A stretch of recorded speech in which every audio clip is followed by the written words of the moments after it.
sikap yang menjadi disiplin di dalam setiap pondok pesantren. Jadi pondok pesantren itu pasti selalu membahas kajian-kajian yang terdapat di dalam kitab Nashihul Jibal sebagai ekstrakurikuler. Karena di dalamnya ini banyak nasihat-nasihat yang bisa menjadi pedoman kita menjalankan kehidupan di dunia, agar supaya kehidupan kita ini menjadi lurus, shiratal mustaqim, mengikuti perintahnya Allah Subhanahu wa taala, meneladani sunnah-sunnahnya Rasulullah sallallahu alaihi wasallam, dan juga meniru amaliyah-amaliyah para ulama salafus saleh yang sanad keilmuannya sambung kepada Rasulullah sallallahu alaihi wasallam. Orang mengkaji dan orang belajar.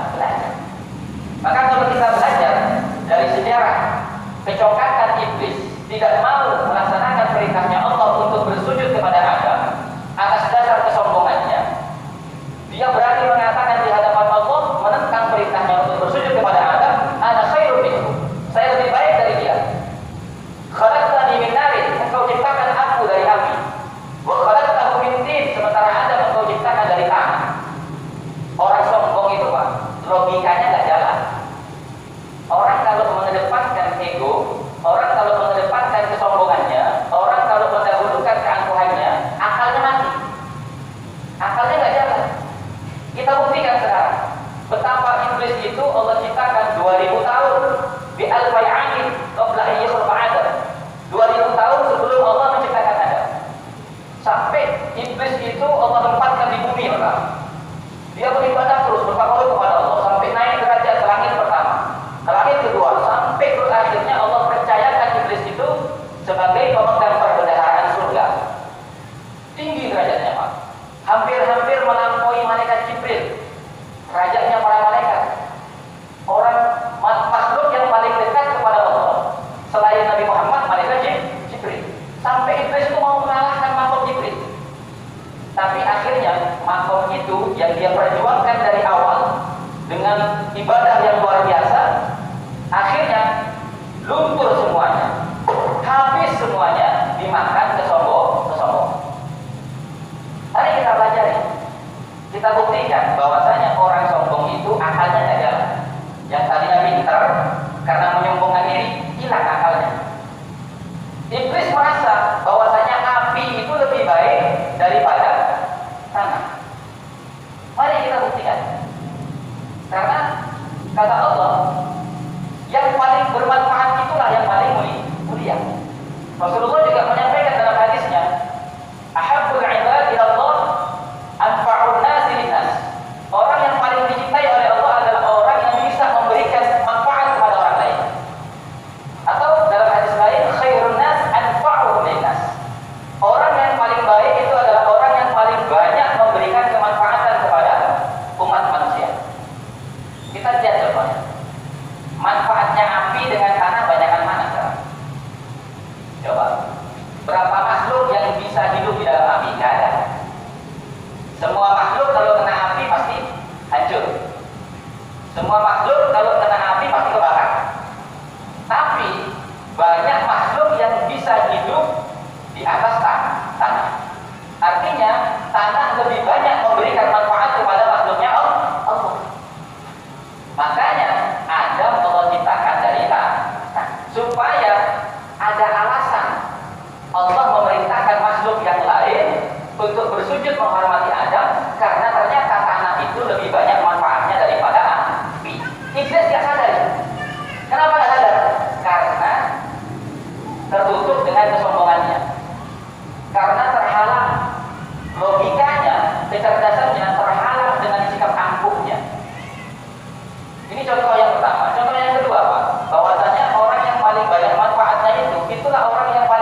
Dari mulai Nabi Adam nggak bisa, sampai ke Nabi Isa nggak bisa, terakhir ke Nabi Muhammad.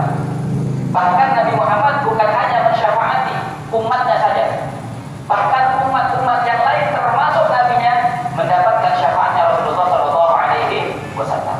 Artinya Nabi Muhammad lah yang paling banyak bisa memberikan kemanfaatan untuk seluruh alam, termasuk umat nabi-nabi yang lain berikut nabi-nabi. Artinya ini khairun nas anfa'uhum linnas, sebaik-baik manusia yang paling banyak memberikan kemanfaatan kepada orang lain.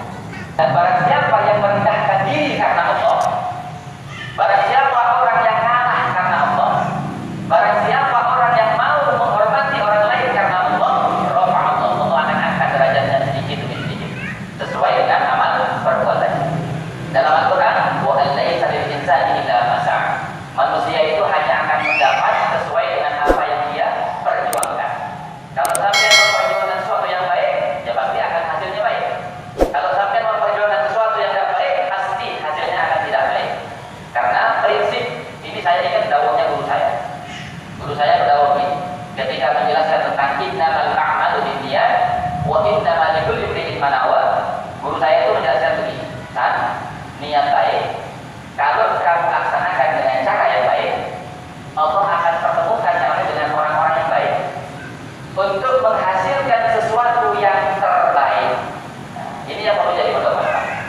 Niat baik kalau diamalkan dengan cara yang baik, Allah akan pertemukan dengan orang-orang yang baik untuk menghasilkan sesuatu yang terbaik. Itu kata guru saya.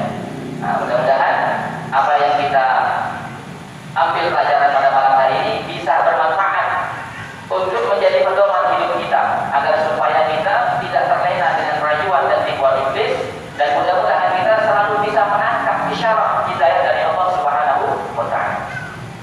Kok bisa gitu Gus? Ya, karena dalam hidup ini ada dua apa? Ada hidayah, ada taufik. Makanya ketika orang itu berceramah selalu mengatakan wabillahi taufik wal hidayah. Bedanya apa taufik dengan hidayah? Beda. Kalau hidayah Allah berikan kepada semua orang, Allah berikan kepada semua makhluknya. Setiap detik, setiap saat, setiap waktu Allah turunkan hidayahnya. Tapi kalau taufik belum tentu. Hidayah itu petunjuk, isyarat. Taufik adalah kemampuan seseorang untuk menangkap isyarat dari Allah dan mengamalkannya. Itu taufik. Makanya kadang-kadang kan kita gini, sebenarnya kita tahu, tapi lupa. Lupanya itu berarti kita tidak mendapat pertolongan, tidak mendapat taufik dari Allah Subhanahu wa Ta'ala untuk mengamalkan apa yang kita tahu. Itu perbedaan taufik dan hidayah. Maka kita selalu minta kepada Allah agar supaya Allah senantiasa memberikan taufik dan hidayahnya. Jangan hidayah doang,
ketika saya sholat, setelah saya selesai takbiratul ihram, kamu cabut panah. Ketika takbir Allahu Akbar, selesai cabut panah. Enggak bergoyang sama sekali tubuh Sayyidina Ali, dan mimik wajahnya tidak merasakan sakit sama sekali ketika panah itu dicabut, berbeda ketika sebelum dia sholat tadi. Ini apa Pak? Taufik di dalam melaksanakan sholat. Kenapa? Karena aqimus sholat dari dzikri. Dirikanlah sholat itu untuk ingat kepada Allah. Kadang-kadang kita tidak ingat kepada Allah. Ingat saya, ingatnya gimana? Oh, ketika kamu ingat sama Allah nggak ada apa-apa di hati kamu. Ketika kamu ingat sama Allah nggak ada respon apa-apa di jasad kamu, biasa-biasa aja. Padahal dalam Al-Quran yang namanya orang ingat kepada Allah, orang beriman yang ingat kepada Allah, innamal mu'minuna allazi idza dzukirallahu wajilat qulubuhum wa idza tuliyat 'alaihim zadatuhum. Orang beriman itu kata Allah, kalau diperdengarkan asma Allah di hadapannya, maka hatinya akan wajilat qulubuhum, akan menjadi takut kepada Allah. Takut apa? Bukan takut akan ancaman neraka Allah, bukan takut tidak dapat bagian surganya Allah, bukan. Tapi takut tidak bisa menjadi makhluk yang baik sebagaimana yang diperintahkan Allah. Kalau orang ibadah takut neraka mengharapkan surga, itu sama kayak anak kecil dikasih permen, Pak. Dia mau belajar kalau dikasih permen, dia mau berangkat sekolah kalau dikasih uang. Nah ini imannya anak TK. Lah kita nggak pantas punya iman seperti itu. Surga neraka jangan dipikirin. Surga neraka makhluknya Allah bukan? Surga neraka itu makhluknya Allah. Lalu kenapa kita takut kepada makhluknya Allah? Itu ujian iman, Pak. Ujian iman surga neraka itu. Sampai ibadah takut neraka mengharapkan surga atau memang melaksanakan perintahnya Allah. Kadang-kadang kita itu sholat itu karena takut neraka mengharapkan surga. Jarang orang itu yang sholat karena tergerak ingin melaksanakan perintahnya Allah. Pasti orang itu, kalau kamu nggak sholat dosa, masuk neraka. Ditakut-takutinya gitu. Kamu kenapa nggak sholat? Kalau kamu nggak sholat, apa yang kamu dapatkan? Nggak ada manfaat dalam hidup kamu. Harusnya kan gitu. Karena kamu diciptakan oleh Allah ini untuk beribadah, bukan untuk main-main. Iya kan? Wa ma khalaqtul jinna wal insa illa liya'budun. Tapi untuk kita ngajarin kepada anak-anak kita yang jelasin, karena anak-anak itu akan takut kepada sesuatu yang menyeramkan, akan senang kepada sesuatu yang membahagiakan. Itu anak-anak. Kalau kita enggak, jangan seperti itu. Sudah berapa tahun kita itu menjalani masa balik? Masa balik umur 7 tahun bagi laki-laki. Kita sekarang sudah usia berapa tahun? Kok masih takut surga, takut neraka, mengharapkan surga? Nah, ini yang perlu kita evaluasi dalam diri kita. Kemudian wa asyhadu an la ilaha illallah, dan tiada Tuhan selain Allah, Tuhan yang wajib disembah kecuali Allah. Wahdahu la syarikalah, hanya Allah saja. La syarikalah, tidak ada sekutu bagi Allah, tidak ada yang menyamai Allah, tidak ada yang menyerupai Allah, dan tidak ada yang sama dengan Allah. Baik itu zatnya, wujudnya, asma'nya, enggak ada yang sama dengan Allah. Walam yakul lahu kufuwan ahad, tidak ada yang menyamai Allah. Alladzi khassa man syaa min ibadihi bil madahir bil ma'athir wal hukmiyah, yang mana Allah itu yang memberikan kekhususan bagi siapa saja yang Dia kehendaki, min ibadihi, dari hamba-hambanya. Dikehendaki itu apa? Bil ma'athir hukmiyah, dengan keberuntungan hikmah. Jadi orang yang beruntung itu Pak, orang yang bisa menangkap hikmah daripada firman-firmannya Allah. Orang yang bisa menangkap hikmah dari isyarat-isyaratnya Allah. Orang yang bisa menangkap hikmah dari apa yang Allah perintahkan untuk dicontohkan oleh Nabi Muhammad SAW. Terus tidak Pak, kenapa kita ketika menutup salam dalam sholat, kita disunahkan untuk soleh kanan, soleh kiri. Assalamualaikum warahmatullahi wabarakatuh. Assalamualaikum warahmatullahi wabarakatuh. Itu hikmahnya apa? Hikmahnya apa? Selama ini sampai tahu tak hikmahnya? oleh makhluknya Allah kanan kiri yang setiap hari nemenin sampean, setiap hari mencatat amal baik dan buruk sampean. Apa sampean tidak urus salam kami? Artinya apa? Hikmahnya, setiap kita itu bergaul dengan orang, kanan kiri itu harus bersikap yang adil. Enggak ke kanan, enggak ke kiri. Ke kanan assalamualaikum, ke kiri assalamualaikum. Jangan ke kanan assalamualaikum, ke kiri enggak assalamualaikum. Hikmahnya adil. Innallaha ya'murukum bil 'adli wal ihsan. Allah perintahkan kita bersikap adil dan berbuat baik. Walaupun malaikat adil ini mencatat keburukan, tetap kita salamin dia. Jangan karena dia mencatat amal buruk, kita tidak perlu ngapain? Karena malaikat rokib yang mencatat amal kebaikan, ini aja yang salamin. Biar dibanyakin amal ibadah baiknya. Lu tidak bisa begitu. Tidak bisa begitu. Begitu juga dalam kehidupan dunia. Orang yang bersikap baik kepada kita, ya wajar kalau kita berbuat baik. Tapi orang baik itu adalah orang yang berbuat baik kepada orang yang bersikap tidak baik kepada kita. Itu namanya orang baik. Kalau orang baik kemudian kita balas dengan kebaikan, itu wajar namanya. Tapi kalau orang buruk kemudian kita balas dengan kebaikan, itu namanya sifat yang baik. Jadi orang baik itu membalas keburukan dengan kebaikan. Contoh Nabi Muhammad SAW. Suatu ketika Nabi Muhammad itu tiap hari beliau jarang melewati pasar untuk menuju ke Ka'bah. Dulu nggak ada masjid, adanya cuma Ka'bah. Nabi sholat di situ tiap hari. Setiap Nabi keluar dari rumahnya menuju ke Ka'bah itu melewati pasar untuk melaksanakan sholat di Ka'bah, selalu ada yang menghina Nabi. Nggak cukup dihina, diludahin. Tiap hari Nabi lewat itu diludahin sama dia. Nggak cukup diludahin, nyampe di Ka'bah, Nabi lagi sholat, lagi sujud, dilempar ke para unta. Setiap hari begitu. Saking seringnya menjadi rutinitas orang itu menghina Nabi, meludahi Nabi, dan melempari kotoran hewan unta kepada Nabi ketika sholat. Suatu ketika Nabi lewat, kok nggak ada yang menghina Nabi, nggak ada yang meludahi Nabi, nggak ada yang melempari kotoran ketika Nabi sholat. Nabi nanya sama orang, wahai masyarakat, kemana orang yang biasanya di sini itu? Oh, orang yang biasa menghina kamu Muhammad, orang yang biasa meludahi kamu. Iya, lah ngapain kamu cari orang lain gitu? Aneh kamu ini deh. Kata Nabi, tidak, saya cuma pengen tahu. Biasanya saya lewat sini, selalu ada dia yang mencemooh saya, meludahi saya. Kok hari ini nggak ada? Emangnya kemana? Dia lagi sakit Muhammad, biarin aja orang kayak gitu mah. Tapi Nabi enggak, Nabi datangin dia. Nabi datangin ke rumahnya, ditanya, ayahnya keluar, ada apa Muhammad? Saya mau cari ini ada. Aku lagi sakit Muhammad. Boleh saya jemput? Boleh, silakan. Didoain sama Nabi, mudah-mudahan cepat sembuh. Mudah-mudahan Allah angkat penyakitnya. Setelah itu mudah-mudahan Allah berikan taufik dan hidayah dalam hati. Seketika dia sembuh, dia langsung kaget. Karena yang meruqyah dia adalah Nabi Muhammad, orang yang setiap hari dia ludahi, orang yang setiap hari dia cemooh, orang yang setiap hari dia ganggu ibadahnya. Enggak dibikin tenang Nabi Muhammad oleh orang ini. Akhirnya dia minta maaf, ya Allah Muhammad, betapa mulianya akhlak kamu. Saya berbuat keburukan setiap hari kepada kamu.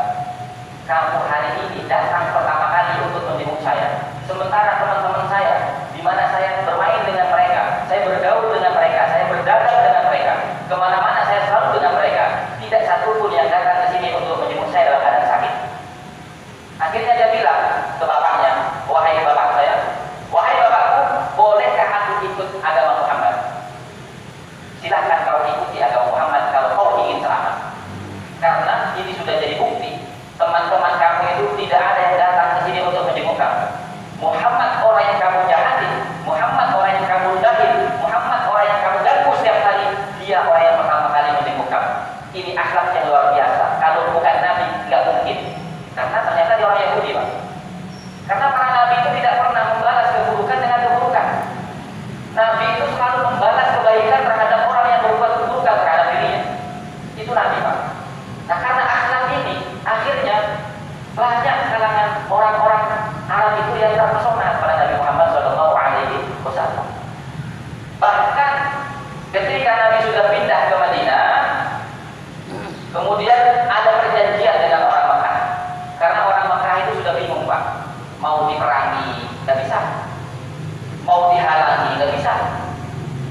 Akhirnya apa? Bikin perjanjian. Perjanjiannya adalah apabila ada orang Makkah yang nyebrang ke Madinah harus dikembalikan ke Makkah. Tapi apabila ada orang Madinah yang masuk ke Mekah murtad dari agama Muhammad, kembali ke agama nenek moyang, tidak boleh. Tidak boleh dikembalikan ke Madinah, tapi dibiarkan di Mekah. Nah, sepintas perjanjian ini kan merugikan orang Islam. Karena kalau orang Islam yang datang ke Mekah untuk memurtadkan diri dan menjadi kembali kepada agama nenek moyangnya harus dibiarkan oleh Nabi Muhammad karena mendapat perlindungan dari kaum Quraisy. Sementara kalau ada orang Quraisy yang nyebrang ke Madinah murtad dari agama nenek moyangnya, ngikut agama Nabi Muhammad, harus dikembalikan ke Mekah untuk disiksa. Ini kan tidak adil, Pak. Tapi Nabi terima. Oke, saya terima syarat itu. Saya terima syarat itu. Tapi dengan catatan, tidak boleh kamu menghalangi orang yang berdiskusi tentang Islam. Kamu tidak boleh menghalangi orang yang membicarakan Islam. Kamu tidak boleh melarang orang yang mempelajari Islam. Kalau masuk Islam tidak boleh, tapi mempelajari Islam silakan. Oke, kalau begitu, kalau cuma belajar, diskusi nggak apa-apa, tapi nggak boleh ada yang masuk Islam. Oke, silakan. Bikin surat perjanjian, Pak. Digantung kita, Pak. Sepintas ini merugikan umat Islam. Tapi Nabi itu luar biasa. Pikiran Nabi itu 1000 langkah ke depan, beda sama kita. Kadang kita selangkah aja nggak ada. Artinya apa? Semakin Islam itu didiskusikan, semakin Islam itu dibicarakan, semakin kita mengkaji Islam itu, maka sentuhan-sentuhan Islam itu akan masuk ke dalam tubuh kita. Sentuhan-sentuhan Islam itu akan membuka hati kita. Sentuhan-sentuhan Islam itu akan membuka pikiran kita. Contohnya gini aja, Pak. Dari sejak zaman dulu orang bingung kan, kenapa sih Islam itu kok melarang orang laki-laki pakai cincin emas, sementara perempuan nggak apa-apa pakai cincin emas? Hasil penelitian, Pak. Yang teliti bukan orang zaman sekarang, yang teliti itu orang zaman dulu. Bahkan Sayyidina Umar bin Khattab juga ikut meneliti. Alasannya kenapa laki-laki diharamkan menggunakan emas, sementara perempuan boleh menggunakan emas? Cuma satu, Pak. Kalau perempuan itu ada masa detoksinasi, ada masa menstruasi, di mana masa menstruasi itu adalah mengeluarkan darah-darah kotor dan memproduksi darah-darah yang baru. Sementara laki-laki tidak punya masa menstruasi, sehingga partikel-partikel kecil daripada emas itu yang masuk ke pori-pori, yang akhirnya menyatu dengan darah, yang kalau dibiarkan akan menciptakan penyakit leukemia atau penyakit kanker darah. Ini bahaya buat laki-laki. Kalau perempuan enggak, karena apa? Setiap bulan darahnya diperbarui, yang lama dibuang, kemudian produksi yang baru, sehingga racun-racun tadi itu keluar semua. Nah, ini kan hikmah. Makanya ketika perempuan itu sudah selesai masa menstruasi, dia mensucikan diri, kemudian dia menutup sholatnya, kemudian dia itu bersyukur kepada Allah Subhanahu Wa Taala karena diberikan kesehatan. Dan kenapa laki-laki di masa menstruasi tidak boleh mendekati? Karena saat itu masa perempuan itu lagi banyak-banyaknya penyakit, Pak. Bahkan keringatnya saja kalau sampai sentuh itu bisa berpenyakit buat sampai. Kalau imun kita nggak kuat, keringat perempuan yang haid itu bisa menimbulkan alergi buat kita. Makanya disuruh mendekat aja nggak boleh, apalagi sampai bersetubuh dengan wanita yang sedang haid, itu berbahaya. Ini hikmah daripada syariatnya Rasulullah SAW. Luar biasa, Pak. Islam itu semakin tinggi semakin tinggi. Wa asyhadu anna Muhammadan abduhu wa rasuluhu. Dan kita bersaksi, dan saya bersaksi bahwasanya Nabi Muhammad abduhu itu adalah hamba-Nya Allah, wa rasuluhu yang menjadi utusan Allah Subhanahu wa taala. Alladzi khassahu Allah taala bi jami'i kamalil ubudiyah. Yang mana Allah mengkhususkan terhadap Nabi Muhammad SAW dengan seluruh kesempurnaan ibadah. Maksudnya gimana, Pak, sempurnanya ibadah? Kalau Nabi Musa, ya, puasanya Nabi Musa itu setahun puasa, setahun tidak. Setahun puasa, setahun tidak. Dari lahir balik sampai